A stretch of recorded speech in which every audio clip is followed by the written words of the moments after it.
Well, there's a lot of recent controversies here in Canada. The biggest one being the Arrive scam. The Arrive Can scam. The Arrive Can app, which is now being relabeled by everybody who has common sense or half a brain as Arrive Scam, because it's an app that was designed on your phone that should have cost, I don't know, $80,000 to $100,000 for the government to have designed, produced when the coup was happening.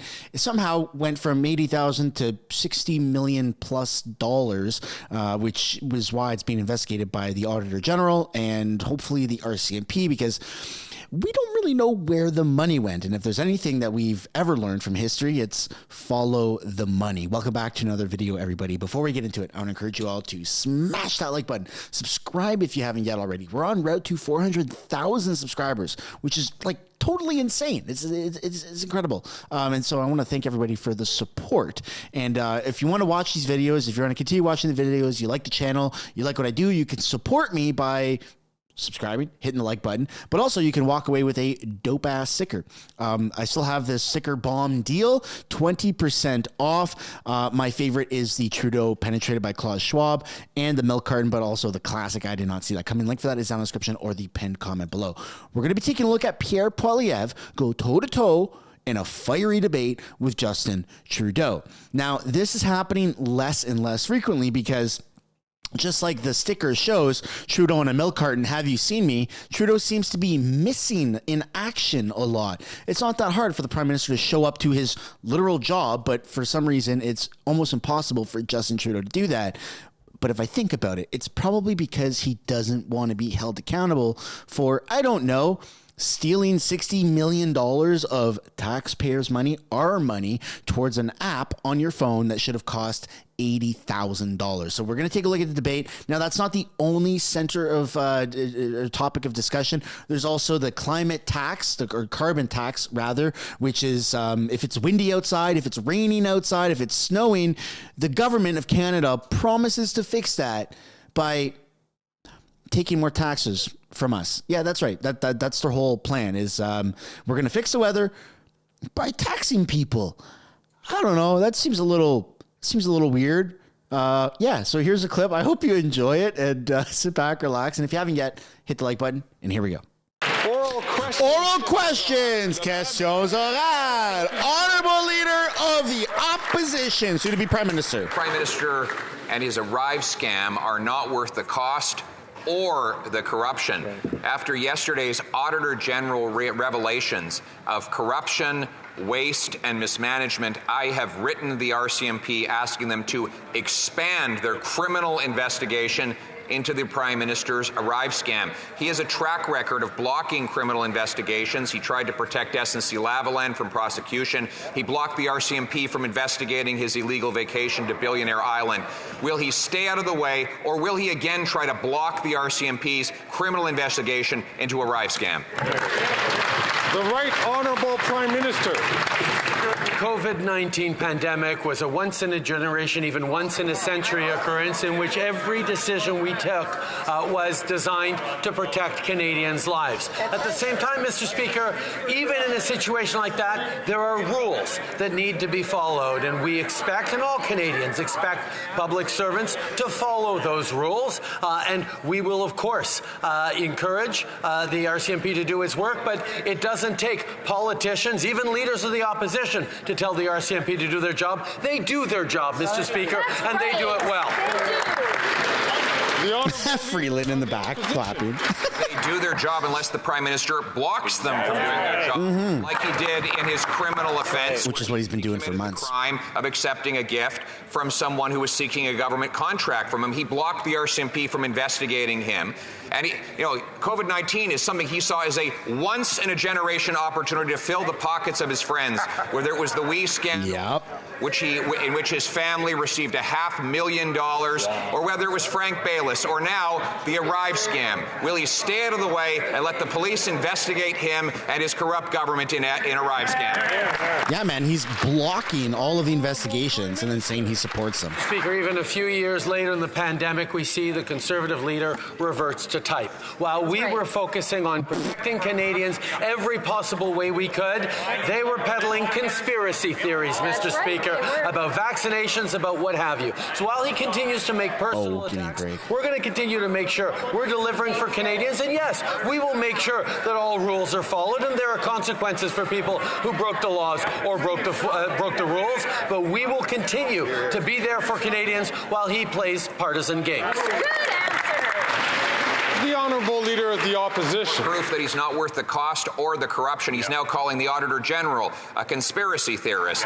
Now that she's revealed that his Arrive scam went from $80,000 to at least $60 million and counting, that two insiders got $20 million working from their home basement from this Prime Minister, that top Liberal government officials accepted high-end whiskeys and dinners in exchange for contracts that they let the contractors write for themselves. So once again, will he stay out of the way and let the police investigate his government, or will he try to block it again?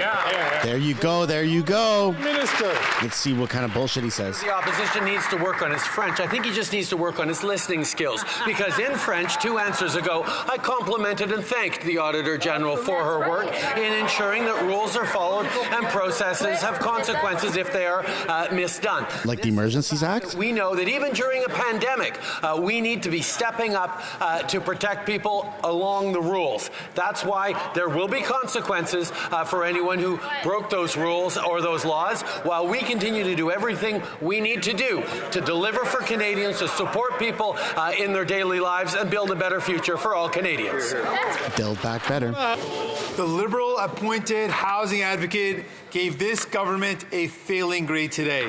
She says homelessness encampments are a manifestation of how broken our housing and homeless system is. She describes it as life or death crisis.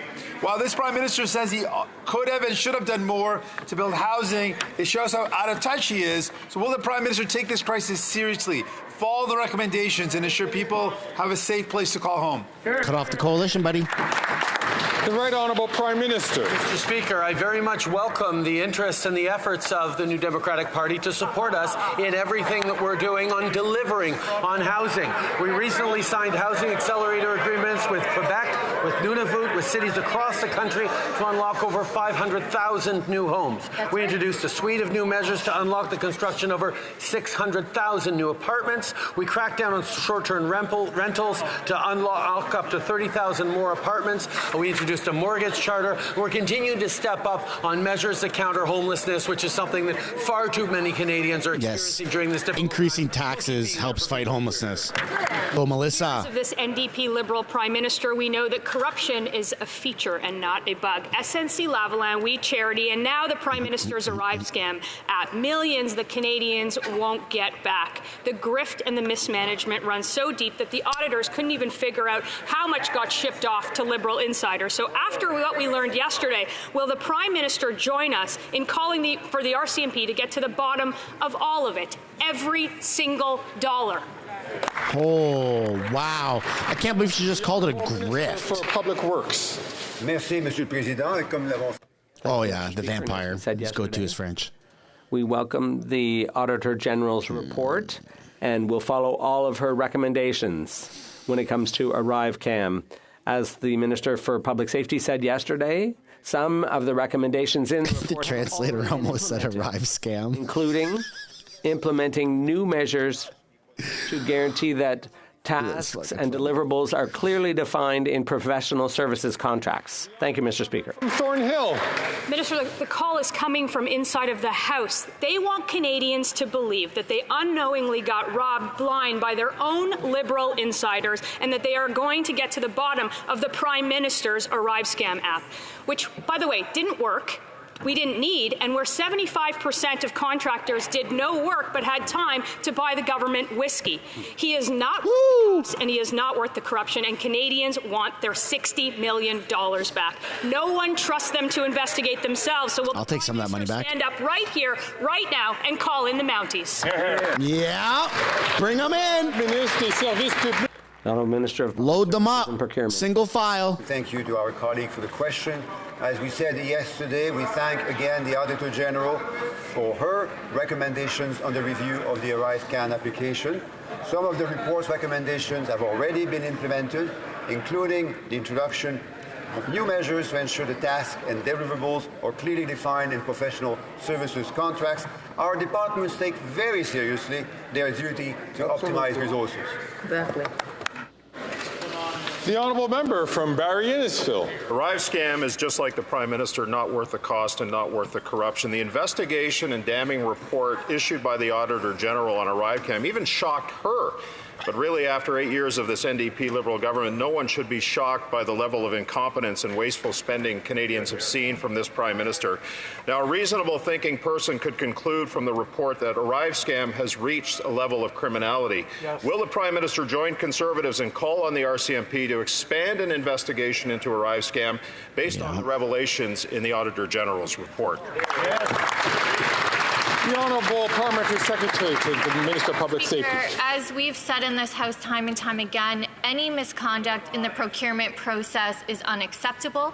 We accept that the President of the CBSA has initiated internal audits and issued some initial reports. Mr. Speaker, she has also referred some of the concerning reports to the RCMP, but members opposite should know it's not politicians who direct the RCMP, it's the RCMP who does this work, and the RCMP will set the mandate for wherever the case may lead, and we will accept that work. I'm sure. Member from... What if it's jail time or resigning? The question was a simple one, really, Mr. Speaker, but after 8 years of this NDP Liberal government, who in this place or across Canada expects a proper response from a Prime Minister who's not worth the cost and not worth the corruption? The AG's report causes a reasonable person to conclude that what happened with the Arrive scam has reached a level of criminality that must be investigated. So I'm going to ask again, will the Prime Minister join Conservatives and call on the RCMP to expand an investigation into Arrive scam based on the revelations that were contained in the Auditor General's report? The Honourable Parliament. I love it so much. Minister of Public Safety.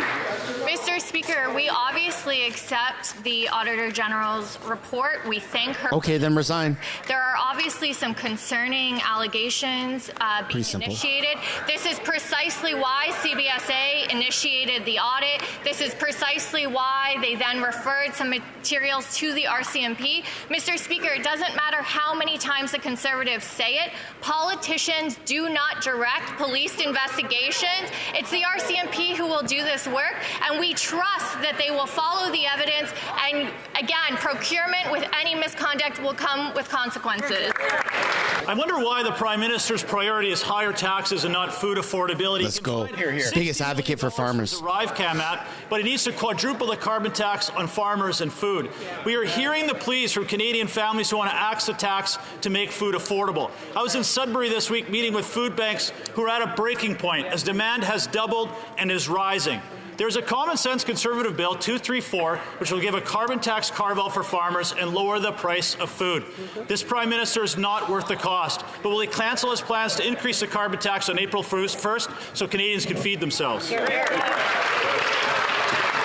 Honourable Deputy Prime Minister and Minister of Finance. Mr. Speaker, Speaker, finally asking a question about the economy because it gives me the chance to share some good news. In January, thanks to the hard work of Canadians, Canada created 37,000 new jobs. Wages in Canada have been outpacing inflation for the past 12 months. Right on. And unemployment fell to 5.7%. That is lower than it was at any time that Stephen Harper was Prime Minister. Wow. The only thing Conservatives know how to do is kill jobs. That's pretty good. The Honourable Member from Foothills. Here's a number that most Canadians care about. 2 million Canadians going to food bank every single month. But today is Canadian Agriculture Day, and how do the Liberals celebrate? By increasing the carbon tax 23% on April 1st. But it gets worse. We now know that the amendments to 234 pushed through by Liberal-appointed senators will increase costs on farmers $200 million. This Conservative common sense bill in its original form will save farmers $1 billion by 2030. Wow. For Canada Agriculture Day, will the Prime Minister celebrate with me an access tax on farmers to make food more affordable? The The Honourable Minister for Agriculture and Agri-Food. Thank you very much, Mr. Speaker, and I appreciate my honourable... Oh, sit down, Colonel. Being a farmer on Canada Agriculture Day and being part of a government that has He looks like environmental plan. Kentucky Fried Chicken. Very proud.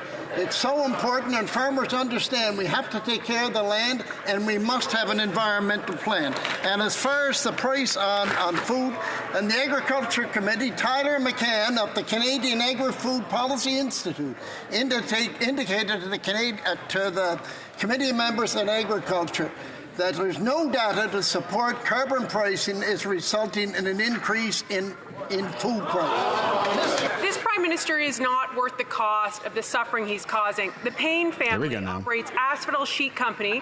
They were recognized as Farm Family of the Year in Peterborough County. Now, the carbon tax is set to increase 23% on April 1st, and it is truly hurting them. The kids don't know what's going to happen to their family farm. So Katie, who's 15, Jolene, who's 13, and Lucy, who's 9, asked me to ask the Prime Minister this. Why is the Canadian government making it so difficult for the agriculture industry to do their job of feeding the country? The Honourable Minister for the Environment and Climate Change. Mr. Speaker, I would like to read a quote to you from Glenn White, who was the former Vice President of National Farmers Union. And I quote, "Farmers will be among the hardest hit if we don't act to slash greenhouse gas emissions and stabilize the climate. For this reason, to protect farmers, the NFU supports pollution pricing, Mr. Speaker. It is an important policy tool to reduce the harmful emission fueling the climate crisis and threatening farms and food supplies." The Honourable Member from Bay of Quinte. Mr. Speaker, we have devastating news today out of Bay of Quinte. Cascades, a company that has been operating a plant that's been in existence in Quinte West for 100 years, is closing its doors and axing 230 jobs because of high inflation and interest rates under 8 years of this Liberal NDP government. Now Canadians who already face high costs to eat and heat their homes have to worry about a paycheck, and people in Belleville, still reeling from a major overdose epidemic, now have to worry about unemployment. When will this government fix the budget, cut inflation, and cut interest rates so companies don't have to close and employees don't have to lose their jobs? The Honourable Deputy Prime Minister and Minister of Finance. Mr. Speaker. The important thing to every Canadian family is having a job. And every time someone is a disaster for that family. That's why we were so glad to see the strong job recovery across Canada. Oh, they keep messing with their mic. More jobs since before COVID. It's also why we have support in place, like early learning and childcare, like a social safety net that the Conservatives would cut. Honourable Member from Bay of Quinte. Speaker, that tone-deaf answer will give little comfort to the residents of Quinte West who've just lost their jobs. Let's give a real reality. Holy shit. What's happening in Canada right now? Over the last 4 months, TD has slashed 3,000 jobs. Canadian Tire slashed 3% of its workforce. Enbridge has slashed 650 jobs. Rona has slashed 300 jobs. Manulife slashed 250 jobs. After 8 years of this high-spending Liberal NDP government, the only job Canadians want to see slashed is that Prime Minister. When will this government... Holy smokes, man. ...and cut interest rates so Canadians can keep their job? Wow. Drop some W's in the chat, folks. That was good. That was good. Deputy Prime Minister and Minister of Finance. Mr. Speaker, we will take no lessons from the Conservatives when it comes to supporting the most vulnerable among us. Since we have formed government, 2.3 million Canadians are out of poverty. Poverty in Canada was at 14.5% when the Conservatives left office. Today, it's down to 7.4%. We know there's a lot more work to do. That is why we are pointing out to Canadians that all the Conservatives want is to cut. Yeah, cut the Liberals. Need the most.